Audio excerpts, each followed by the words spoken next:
साथियों, आज मैं एक हफ्ते के लिए मध्य प्रदेश जा रहा हूँ। एक पर्चा निकाला है, उसका टाइटल रखा है आँख साफ करें और जनमुखी सरकार लाएं। वहाँ पर 17 तारीख को चुनाव है। मैं चाहता हूँ कि लोग हिंदू मुसलमान बन के वोट ना करें, इंसान बन के वोट करें। सबसे पहले तो अपनी ज़ुबान खोलने की ताकत पैदा करें। इस वक्त पूरे मुल्क में और जहाँ जहाँ भाजपा की सरकारें हैं वहाँ माहौल ये है कि अगर आपने सच्ची बात कही, जुल्म के ख़िलाफ़ आपने बात कही, सरकार का जो पूंजीपतियों से गठजोड़ है उसके बारे में बात कही, तो आप गद्दार हैं, देशद्रोही हैं। या तो लिंचिंग करके लोग मारेंगे आपको, या सरकार आपको गिरफ्तार करेगी ईडी का बहाना बना के, सीबीआई का बहाना बना के। यहाँ तक कि सांसदों की सदस्यता तक खत्म की जाती है। तो ये इस वक्त सबसे पहली ज़रूरत है कि सच बोलने वालों के लिए प्रताड़ित ना किया जाए, देशद्रोही कह के जेलों में ना डाला जाए। ऐसी सरकार की ज़रूरत है। दूसरी बात ये, मध्य प्रदेश ख़ास तौर से खेती प्रधान राज्य है।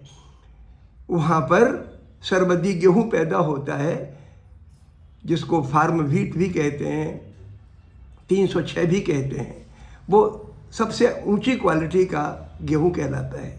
उसको पैदा करने वाला राज्य है, लेकिन किसानों की आर्थिक हालत बहुत ही ख़राब है।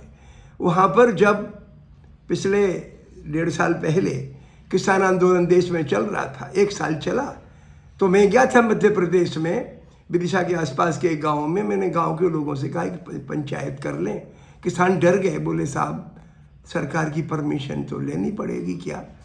तो डर गए। मैंने उनको जोर नहीं दिया। फिर मैं मोहल्लों में जाके छोटी 10-10, 20-20 लोगों से बातचीत की।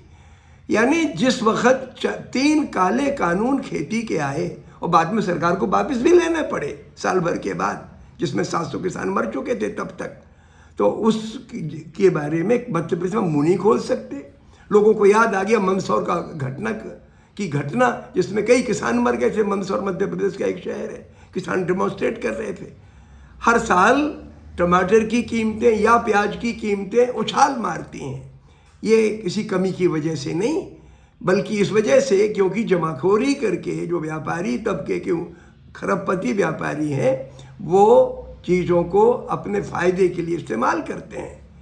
तो ज़रूरत इस बात की है कि कीमतों में इस तरीके का वेरिएशन, इस तरीके का उछाल ना आ जाए जिससे ख़रीदार को परेशानी और फ़ायदा किसान को होता नहीं। बल्कि कई मौक़ों पे किसान की प्याज मिट्टी मोल दाम में जाती है, आलू मिट्टी मोल दाम में जाता है। तो किसान ओरिएंटेड, किसान मुखी खेती कानून बनाने की ज़रूरत है। राज्य सरकार ने इस पर कोई कदम नहीं उठाया। और बल्कि जब किसान आंदोलन ख़त्म होने वाला था तो उस वक़्त सरकार ने, केंद्र सरकार ने कहा था हम एक कमेटी बनाएंगे और बाकी किसानों के जो ग्रीवेंसेस हैं, समर्थन मूल्य समेत, MSP समेत, उन पे विचार करेगी। तो एक तो उसमें 8 महीने बाद तो कमेटी बनाई और उस कमेटी में किसानों का रिप्रेजेंटेशन ना के बराबर। और उसमें जो मुख्य मुद्दा था MSP को, उसके कानून गारंटी मिलेगी, उसको तो दायरे में रखा ही नहीं। लिहाजा और मध्य प्रदेश सरकार ने इसके बारे में आवाज़ तक नहीं उठाई, जबकि कृषि प्रधान राज्य है। दूसरी बात ये, जहाँ तक शिक्षा का सवाल है, लॉकडाउन में शिक्षा 2 साल की बर्बाद हो गई। सरकार ने कोई कार्रवाई नहीं की, लेकिन उल्टा क्या किया? उल्टा ये किया कि वहाँ पर शिक्षण संस्थाओं में, जहाँ पर आज से कुछ साल पहले आज़ादी थी, आप जाते थे तो आप साइंस पे लेक्चर दे सकते थे, इंसानियत पे लेक्चर दे सकते थे। आजकल उन शिक्षा संस्थानों में, इंजीनियरिंग कॉलेजेस वगैरह में, वो आज़ादी ख़त्म कर दी गई है। शिक्षा पनप नहीं सकती जब तक कि वहाँ पर खुले सोच की आज़ादी ना हो, जब तक के विद्यार्थियों को क्रिटिक करने का मौका ना हो। नई शिक्षा नीति आ गई, एक भी आइटम उस पर शिक्षकों से, विद्यार्थियों से चर्चा नहीं की गई। तो ये शिक्षा नीति की सूरत है। एक बात और कि प्रधानमंत्री जहाँ जहाँ जाते हैं कहते हैं आप मुझे देख के वोट करें।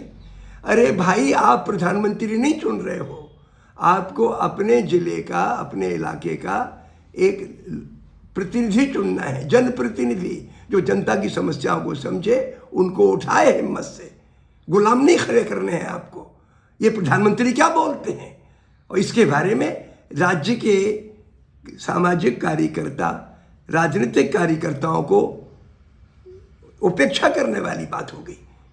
जबकि ताकत तो उन्हीं में है, जनता की बात, जनता के मसले वही उठाएंगे। इसलिए आप इस बहकावे में ना आए कि प्रधानमंत्री के लिए वोट देना है। वैसे भी उनकी नीतियां देश के लिए घातक ही हैं, कोई फायदेमंद तो है नहीं। लेकिन यहाँ तो आपको बुनियादी काम है, आपको केंद्र की नीतियों के खिलाफ जिस सरकार में ताकत हो, राज्य के आवाम की समस्याओं को रखने की, उनको चुनने की ज़रूरत है। एक चीज़ और मुझे आपसे कहनी है कि नफ़रत आपको और देश को मिट्टी में मिलाने वाली चीज़ है।